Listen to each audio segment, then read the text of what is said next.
If you're on the wrong side of US President Donald Trump, you certainly know about it.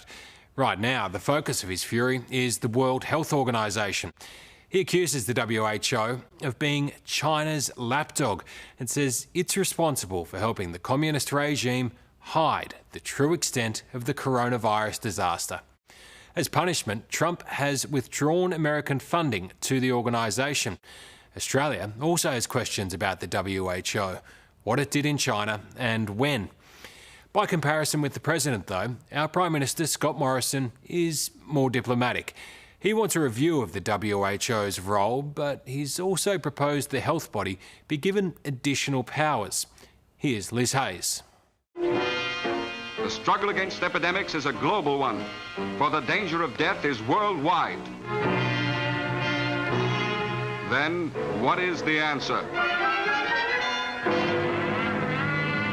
Within the framework of the United Nations, a new organization exists to promote the welfare of all people, the World Health Organization. The WHO was born in 1948 from a post-war determination that disease was just another enemy that the world, united, could defeat.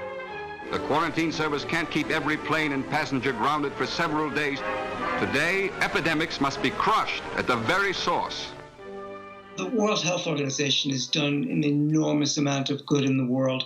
It has the budget the size of about one large U.S. hospital, and it does all of that for peanuts. Thank you so much, Tony. Professor Lawrence Gostin of Georgetown University in Washington, D.C., has been a senior advisor to the WHO for 3 decades. Currently, the WHO says vaccine hesitancy is one of the top 10 global health problems. In his time, he has seen the organisation successfully mobilise health resources to fight other epidemics like HIV, Ebola and SARS. But faced with the greatest challenge in its history, the coronavirus, the WHO's critics, led by Donald Trump, have declared it a failure. Today, I'm instructing my administration to halt funding of the World Health Organization while a review is conducted to assess the World Health Organization's role in severely mismanaging and covering up the spread of the coronavirus. Right now, I couldn't imagine a worse time in human history, at least in living history, when it would be the wrong thing to do to embroil the World Health Organization in a geopolitical power struggle between the world's 2 superpowers. There's almost universal acceptance that China covered up the outbreak of coronavirus in Wuhan, potentially turning a local epidemic into the catastrophic pandemic it has become. The question is, was the WHO, and particularly its Director General, Dr. Tedros, aware of China's great lie? The Chinese government is to be congratulated for the extraordinary measures it has taken to contain the outbreak. Their role is to warn the world when there's a potential global pandemic on the brink, and under his leadership, they completely failed. US Congressman Michael McCaul is the most senior Republican on the Foreign Affairs Committee and former chairman of Homeland Security. And he is gunning for the WHO's Director General, Dr. Tedros. He was literally like acting as an arm of the Chinese Communist Party, or a puppet, if you will, parroting the Chinese Communist Party's lies. And, you know, it's sad because it could have been a different situation if we've been able to contain this. And instead, the entire world is shut down. Even Professor Gostin agrees that China covered up. But he says they did it to everyone, including the World Health Organization. Professor, there are some truths in this terrible story that are hard to fathom. And ultimately, are we not getting down to that this pandemic didn't have to be? No, it didn't. No. I don't think any of this would have happened had the virus escaped in a small village in Australia or the United States or Canada. I think the world would have been on top of it much sooner. But but we weren't with China. It was primarily China's fault, and WHO should have stood up.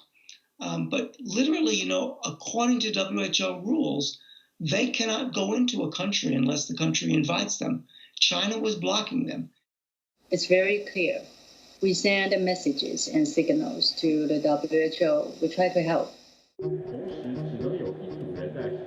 In this global calamity, there was one canary in the coal mine, Taiwan. In December last year, Taiwanese experts and intelligence sources detected a mystery virus outbreak in Wuhan, one that might be transmitted between humans, requiring cases to be isolated. On December 31st, Taiwan tried to warn the World Health Organization by email, but it was ignored. In your opinion, right back on December 31st, WHO could have done something very specific to prevent the spread based on that email? Of course. Kolas Yutaka is the spokesperson for Taiwan's national cabinet.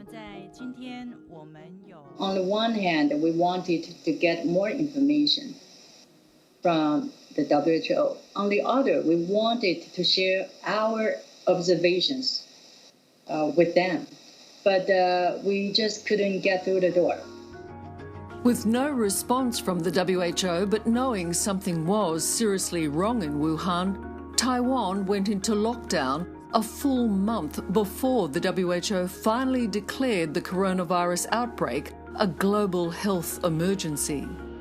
As a result, Taiwan, with a population of 26 million, has just over 400 infections and 6 deaths in total. Of course, Taiwan was blowing the whistle. They were sounding an alert. The world should have listened, including the World Health Organization. But we didn't, and we're in the situation we're in now.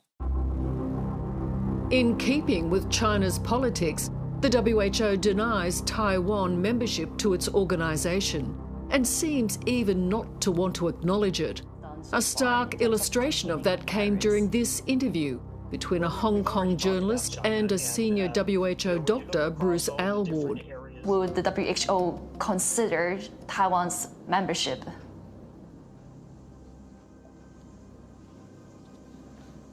Hello? I'm sorry, I can't hear. I couldn't hear your question. Okay, yeah. Let me repeat the question. The simplest question about Taiwan's membership brings the interview to an end. But America too is accused of playing politics. Has your president decided to target the WHO because he needs to blame someone for what he has failed to do? I can only speak for myself as the leader on the Foreign Affairs Committee in the House, and that is we are going to investigate what happened. We want to get to the bottom and the truth about what happened, whether that be the WHO or mostly the Chinese Communist Party. Do you agree in suspending funding for the WHO? Because by doing that, even Bill Gates has said that's a dangerous decision. I'm all for funding the WHO, but I don't think you can reform the WHO with its current leadership. The world has the WHO that it deserves because it gives it very little funding, the size of one U.S. hospital. It gives it no political backing.